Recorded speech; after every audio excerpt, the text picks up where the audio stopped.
once said, I do not go by the rule book. I lead from the heart, not the head. Hello, everyone, and welcome to Nerdy Optometrist. And welcome to the new episode of our series Empowering Women with Dr. Maria Sampalis. Dr. Maria Sampalis graduated from New England College of Optometry and was named Young OT of the Year by the Rhode Island Optometric Association in 2016. In 2019, Vision Monday awarded her as the most influential woman in optical. She serves on the board of health in Rhode Island. Dr. Sampalis is a consultant on the Food and Drug Administration of ophthalmic devices pain, and she has taught practice management at MCPHS Optometry School. She's the founder of the famous Corporate Optometry Facebook group, and she is the reason behind this podcast channel, Nerdy Optometrist, as she's the one who introduced me to podcasting. Thank you so much, Dr. Maria Sampalis, to be part of this podcast, and a warm welcome. Thank you for having me. So let's just dive directly to my first question, which I ask everyone is, how did optometry as a career happen in your life? Was it something that was planned, or was it an accident, which you bumped into? So it was kind of an accident. And a lot of the great things that have happened in my life have kind of been by accident. I'm the type of person that kind of likes to plan things out. But the by accident things have been the most rewarding and successful things in my life. So I went to Northeastern University and I went as a bio major. Mm-hmm. I knew I wanted to be a doctor. I wanted to be in the medical field. So I was in school, I think, and then I was talking to one of my friends, and she said that she wanted to be an optometrist, and I had visited my optometrist, a couple months later, anyways, because experiencing some blurry vision. I liked the experience that I got. I also liked the aspect that optometrists could have their own business, and that's something that really interests me, coming from a household where my father was self-employed and kind of always touted the benefits of being self-employed. So I applied only to one optometry school at that time. Nice. And got into New England College of Optometry. Kind of looking back, it was kind of a stupid decision, but I said, I wanted to be in Boston. My husband, my boyfriend at the time, was in this area. I applied to medical school as well, but didn't get into Boston, but found that from my point of view, in the long run, optometry has been good to me, to be self-employed, to be able to have a family, Right. and open in Rhode Island where I wanted to be. Awesome. I think that's so amazing that you applied in one and you got it. I think that shows how dedicated and determined you have been since the beginning. A kind of stupid decision now thinking back, but lucky to be chosen and going to that school, and because I wanted to stay in the area. So Wonderful. So I do know, I just mentioned in the introduction that you have done much more than just a regular optometry practice, whether it's starting your corporate optometry Facebook page or podcast, or serving on various platforms, teaching, training. Can you tell us a little more how those different roles happened in your life, your journey from just being a fresh graduate to now being fulfilling so many different roles in optometry? yeah, so because I grew up in a business setting, my father was self-employed. I used to work in that business. I had a love, a passion for business. So when I came out of school, I wanted to be self-employed.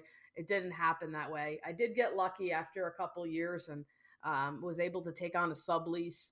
At that point, it was a learning curve. Was reading a lot of magazines on practice management. It was easy for me to continue to read it because I enjoyed it. I like those things, and learned a lot, and incorporated into my practice, and learned what was successful and what was not. And then because of that, I kind of wanted to challenge myself after I had my second child to do a little more, to see what I could do and how I could contribute to the industry. Wow. So I had done different little things, whether it's write for magazines at the beginning, being on different boards of teaching a practice management course at MCPHS, and to see what kind of see what's out there besides just traditional practice, to kind of challenge myself but keep busy as well. So kind of got my feet wet in that. And then, started corporate optometry on Facebook. There was a need for that kind of information out there. There wasn't any information out there in the industry. And after 5 years, I mean, it's grown tremendously to about 28,000 members. Yes. I mean, LinkedIn and Instagram as well. I'm not going to sit here and say that, I planned this out. I never thought it would grow to this. It's been great. And one of the things that, I really enjoy from it is that able to help a lot of young professionals, a lot of people, give them a head start, give them a stepping stone to do what they want, whatever they feel is their passion, Right. and have someone that they can, talk to and, bounce ideas off from. Because I had some mistakes that I did at the beginning, but, to kind of help people avoid those issues. And I wish I had that guidance at the beginning, but, from all the mistakes and learning, it's helped me be successful, and kind of a strong mindset, learning from all these failures. I've heard this by another speaker is, don't make the same mistakes. Style can help you fix it. Make your own new mistakes. That's correct. Yeah, yeah. I think that's important. I think the younger generation of ODs are going to be the future leaders of the industry. We empower them. We give them information, and we back them up. Right. So our profession, our future of optometry, will remain strong. Absolutely. And talking about helping, I want to use this platform to thank you and share our story, how we were introduced and how we met and how you helped me. So, just based on LinkedIn, I saw you writing some post. I reached out to you, and you were so kind enough to respond back. Set up a call, knowing that I come from India. I'm not an optometrist in United States, but I was passionate. You went even further more to connect me to multiple options for me to restart my career. So I cannot thank you enough for doing that, just because I asked you a question and I reached out to you for help. So for all the listeners, this is Dr. Maria Sampalis for you in synopsis. That's how it is. Just reach out to her, and she's always there to help you. Thank you so much. No problem. It was my pleasure. My pleasure. Also, talking about corporate optometry, I want to know what was the idea behind it. I did realize that there was a gap in terms of information, but I know we briefly spoken offline that the idea was how to better understand that industry. So, can you talk a little more? How has it grown over the years? Yeah, so able to connect different optometrists, this group of optometrists that weren't able to connect before. So whether it's lens crafters to lens crafters or just a Walmart to Mm-hmm. lens crafters, doctors to share ideas on how to grow their business, how to negotiate a sublease, how to work with certain hours, whether it's introducing the medical model, it's difficult conversations, termination of leases, a lot of things. And I think that the group has been very powerful now to give corporate Right. ODs a voice in the industry where it wasn't before. Um, and being able to, whether it's corporate vendors or just the industry, to say, look, we're optometrists. So these Right. four walls don't define us. And we are an important part of the industry. And this part of the industry is going to grow in the next, 10 to 15 years. Right. People need to pay attention to us and involve us in a lot of the important conversations in the industry. So that has been one of my major goals in the last 5 years as well. And trying to, break that misconceptions of corporate ODs and what we do. But, have also developed websites, corporateoptometry.com and corporate optometry careers, to provide resources to doctors, practice management, personal development, and articles. And I've written most of those, Yes. and have had some podcast guests to give their insights. So because there was no information out there that was specific to corporate Mhm. ODs, but by corporate ODs. So I give the corporate ODs a voice, to have a platform where they can say the pros and cons of Absolutely. working in corporate optometry. One of the recent things that I put together in May of 2019 Mhm. was CODA, the Corporate OD Alliance. And that's a buying group alliance. We got about almost 500 members that are corporate ODs Mm-hmm. from different brands, and just trying to provide education, vendor discounts, but also helping each other with issues that are specific to corporate ODs that a lot of ODs Right. do not have a resource to go to. So in general, like you said, we talked on the phone. I get a lot of conversations about, Maria, I had this issue. What do I do? Who do Right. I talk to? Wanted to put something together where they can discuss issues with other corporate ODs that are in leadership positions, that might have a different point of view or advice. Absolutely. I think that is so important. One resource where we can reach out to, where we can better understand the industry, is so helpful. At least it helped me a lot to kickstart my career in a different country, and I'm sure it will be, and it is helping many more. Another thing that I wanted to point out was when you mentioned about the podcast is you actually went global. You have podcast with people from around the world and not just United States. So what was your thought process when you decided, let me create a global platform with podcast? I think that was wonderful. Yeah. So it was more than, just podcasts, the articles. Within Google Analytics, I get a lot of optometrists from Australia, South Africa, Europe have partnered with the association in Greece, UK, Right. and India as well. Because a lot of these corporate opticals like Grand Vision, Luxottica, SLR are all over the world. So some of the trends or concepts or strategies that are going on in other countries might be going on here in the future. And I think it's for us to know and educate ourselves about that. But also to connect with other optometrists. And one of the things was Correct. optometrists in other countries don't have the scope of practice that we have.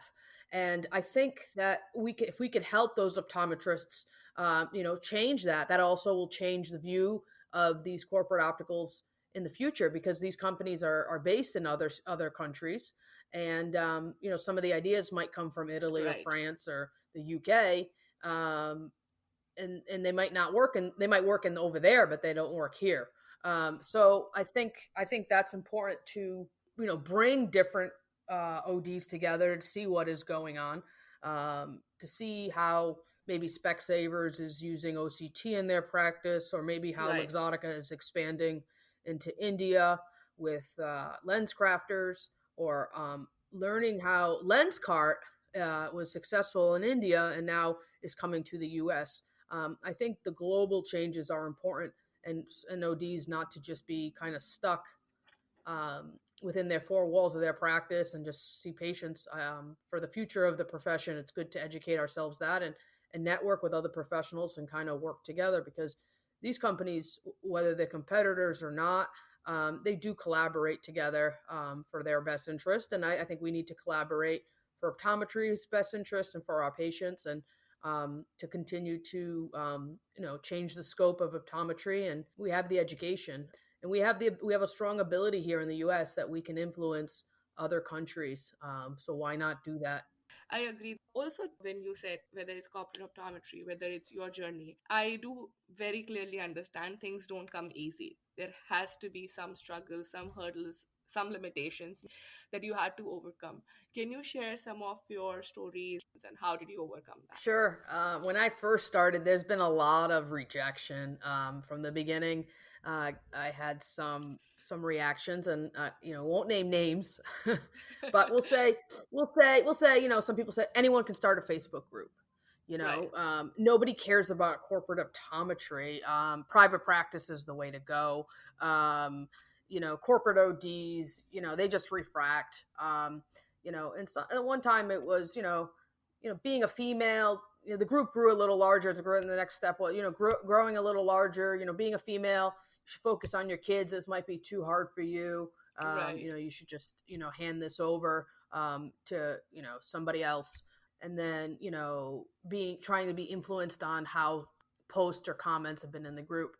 So there have been some struggles and kind of work through it. And like I said, have a strong mindset and follow what you believe in and what your mission is in the group, and being able to prove some naysayers wrong. The group, anyone can start a Facebook group, but the group doesn't grow to 28,000 by itself. Absolutely. LinkedIn doesn't grow by itself, and Instagram doesn't grow by itself. Right. And then that's fine to have that, but be able to provide information, education out there within the different websites, be able to make a change in the industry that is positive to ODs, and a group that is not influenced by sponsorship, I think is of great value Absolutely. to the industry, and an idea where we have demystified the misconceptions of what corporate ODs do, and have opened a flood work for young ODs to say, this might be the route that I want to go. It might not be for everybody. Some doctors might want to go private, some want to be employed, some want to be in industry, but to give doctors options and being able to see what different people say. It's not about me. It's about the ODs in the group. They're Right. the ones that make up the group. They're the ones that are of value to the group. I'm just there to provide a platform, Hmm. and I've been very lucky to be able to provide that platform for them. Um, I am, grateful to them, and that's why I provide all these resources through the corporate OD insider articles that I write, about 2-3 a week, and then other partnering with other industry to give discounts and things like that. And at the beginning with articles and things like that, there wasn't any interest. And now, because I've written and grown the group, we have Jobson paying attention, Pentavision doing COT today. And Cooper Vision. Nice. So it's been a long time, but the persistence, and doing what you believe in and what you want, but you also have to be passionate about it. I loved it. I love doing it. Absolutely. I love talking to different people, getting insight, and talking strategy and business, and getting information, and being able to provide that information to ODs. And then there's been hurdles where doctors have, posted, and there's been, they've been spoken to say about, certain posts. Um, so again, had to develop a Right. strategy where doctors feel comfortable, because we are professionals and we shouldn't be dictated on what we do and what we say about our experience.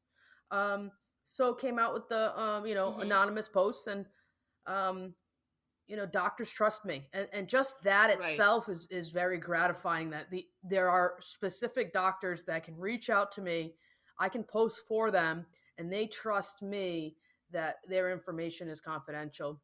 And Right. I think that's great, because that's opened up a wide network for a lot of doctors to be able to post, whether they feel like uh, and there should be no bashing or anything like that in the group, but sometimes doctors have felt uncomfortable posting, or things like that, because of negative comments.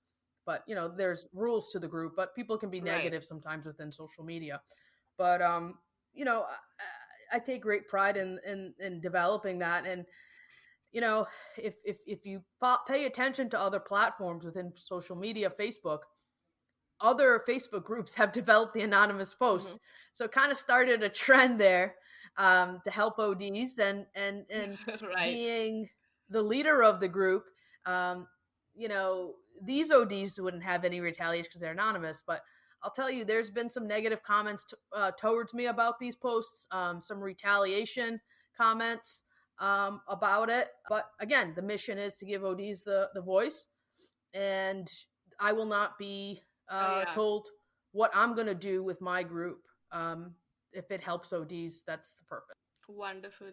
I think you have taught a multiple thing in this entire part of the answer that you just shared. Is one is social media, if anyone wants to go that route, is a double-edged sword. You will be faced with negativity. You will be bashed. It won't be as beautiful and glorious as it looks to be. It took a lot of pain and effort, as you rightly said, to reach this kind of a group of 28,000 plus members. So, of course, be prepared, be very strong in your head and ready to take negativity. I think that's a key learning for people, because that could be taken personally and it can dishearten someone. You might start with a good intention, but people out there might not relate to it, or they're just there to pull you down. That's right. So a lot of people would take these, rejections or maybe not grow that fast successfully, and they stop. Exactly. Me, I used the failure as a motivation. I used the negative comments as a motivation to continue to be successful, to compete, and to prove you wrong. Wow. Uh, Oh, that's wonderful, so actually. and but there's been a lot of work. Yes. At the beginning, it was about 5 to 7 hours a day of doing this to get here, Wow. and then to do that for a couple of years. A lot of people would back out, but I use the negativity to reframe my mindset and grow this. And now I'm happy for where it's been and what's come, and trying to use it good for the industry and try to help other optometrists with their struggles and provide some insight. Absolutely. I think making your failures a strength is a key takeaway, at least for me, from this part is do not get disheartened. Things. In fact, I would just like to share here is you had created, these platforms, people were talking about it. For my first podcast, which was with you, where I just shared my information, my insights about optometry in India, I had a few people commenting about it as well, like few negative comments with like 100% good intention doesn't come 100% good feedback. So just be ready for it. That's fine, and use that negative feedback to your advantage. Find a way to do that. But Absolutely. even so, I mean, sometimes you could be 100% right, and some people just have a negative attitude, negative mindset, and unfortunately, sometimes it's some jealousy out there. But those people are who they are, and you just follow your track, and you just block out that negativity. Right. Absolutely. Now let's talk about taking away from those limitations and hurdles. We all are facing one thing in common across the world is the COVID-19, the pandemic. And now that at least gradually things are feeling that they're going to get normal pretty soon.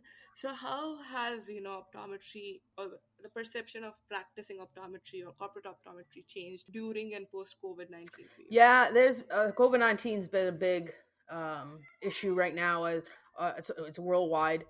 It stopped our practices for almost a month and a half now, different states. Yes. And there, I did write an article on how it will affect our careers. I think a lot more doctors will be more open-minded to corporate optometry. I think some corporate opticals like Warby Parker, my eye doctor, and National Vision have paid their doctors while being off duty. In a sense, they're not in the office. They've been able to keep them on salary, Yes. whether it's 70%, 100%, depending on, and some other ones have kept them at 50%.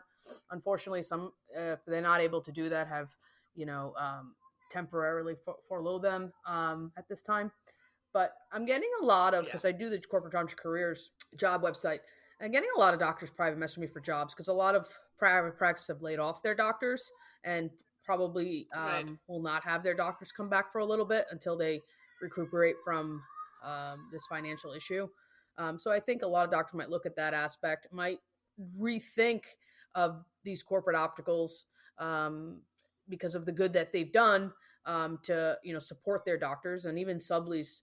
They've reduced rent and things like that. They're not. I think LensCrafters, Walmart, Four Eyes, and I'm probably missing some other ones. Costco's. They're not paying rent for the month that they're closed. They're trying to work with their ODs to get them back, and Nice. providing some resources for PPE.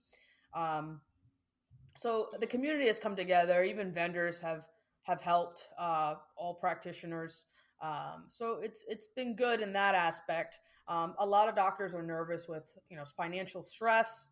What I've noticed is a Right. lot of doctors don't have like a safety net for business. Mm-hmm. So I think we're all going to learn from this. Absolutely. And I think it's a learning process, but it's I think it'll bring us together as an industry. A lot of positive things have come out, where people try to help each other, and providing resources. The group has been great in providing resources, information to each other about that. Um, but we're all in this together, and at this point, it's the best thing to do is stay home.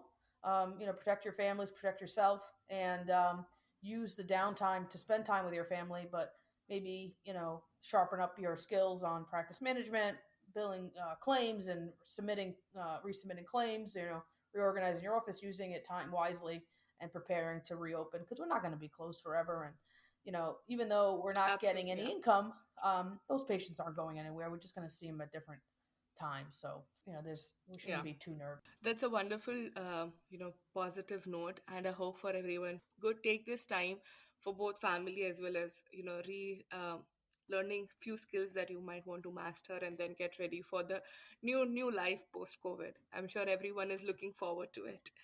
Now, when we talk about, you mentioned you have two kids, and it's difficult to manage so many roles and so many things with two kids around. How do you manage your work life balance? Yeah, it's not pretty all the time, believe me. And I'm not going to sit here and say that I'm, superwoman. I have a lot of support from my husband, and it is his responsibility too to take care of the kids, and so we work together, and the partnership, for what is best for our family. So if it's for me to, work late certain days and he be home, and Saturdays he's definitely home. I'm working. We kind of try to balance it out. There are weeks that are better than others, and it's been tough. But I feel that there's kind of a limitation out there where females say they can't have it all, and I think you can if that's what you want. I mean, Right. if it has been difficult to have two businesses, two practices, manage corporate optometry and a family, and to do everything. And there's times that I'm totally tired and thing, but you kind of go through it. And there's certain months that of the year that I know will be busier than others, and uh, my husband will step in Hmm. and do that. But trying to be on a schedule, normalcy schedule, trying to keep them active. I got to keep my kids tired too. Get them active out there. Try to exercise. Mental health, trying to be positive, just trying to be on a schedule, and we try to make meals every night at the house, but so maybe sometimes it's just preparing ahead of time, Hmm. and just trying to take a break. If you can't do everything, you just can't do everything. You just take a break. And so sometimes the focus might be more on the kids, where our focus might be more on a little bit one day on corporate optometry, the other one might be on the practices. So just trying to, it's not an equal balance. I've always said it's kind of like a work-life synergy. It's kind of bring everything that my kids come to my practice if I need to. If the work needs to come home, it comes home. It just doesn't end. And patients know that I'm a mom first. So if the kids need to be there, I can do that. That's how I've tried to do it. And again, there's been times where I might have to work at from practice management claims and stuff like that after they go to bed, and putting in some hours. But for me, putting in the hours for the long term goal is worth it. Wonderful. I think I really like how you mentioned it's work life synergist and work life balance, because you might not be able to be everywhere every time. It's just setting up your priorities and working towards it. And the second most important thing is be passionate in what you're doing. Then the work will be less stressful and Mm-hmm. more fun. You'll Wonderful. So, thank you so much, Dr. Sampalis, for this wonderful podcast and sharing your journey, insights, and wonderful takeaways. But before we end this, one last takeaway or message that has been very close to you throughout the journey, which you would like to share with my listeners. Sure. Ignore the noise out there. Ignore what can't be done, and just because it hasn't been done before, that hasn't been done right, doesn't mean you can't do it. That's what they've said to me, and over the years, and I've able to do it, and because I wanted to, and everyone's different. Everyone has their special characteristics and skills and personality. If you put your mind to it, you could do anything you want. Well, I think this is a wonderful takeaway for, I think, for me as well as for everyone. Just be motivated, go out and do it. That's what I have actually seen Dr. Maria do it during a short, brief interactions that we have over the past few years. So she's an inspiration to me, and I'm sure to many out there. So thank you so much, Dr. Maria, for spending so much time with us and also sharing these wonderful insights. I really appreciate it. Thank you so much. Thank you so much.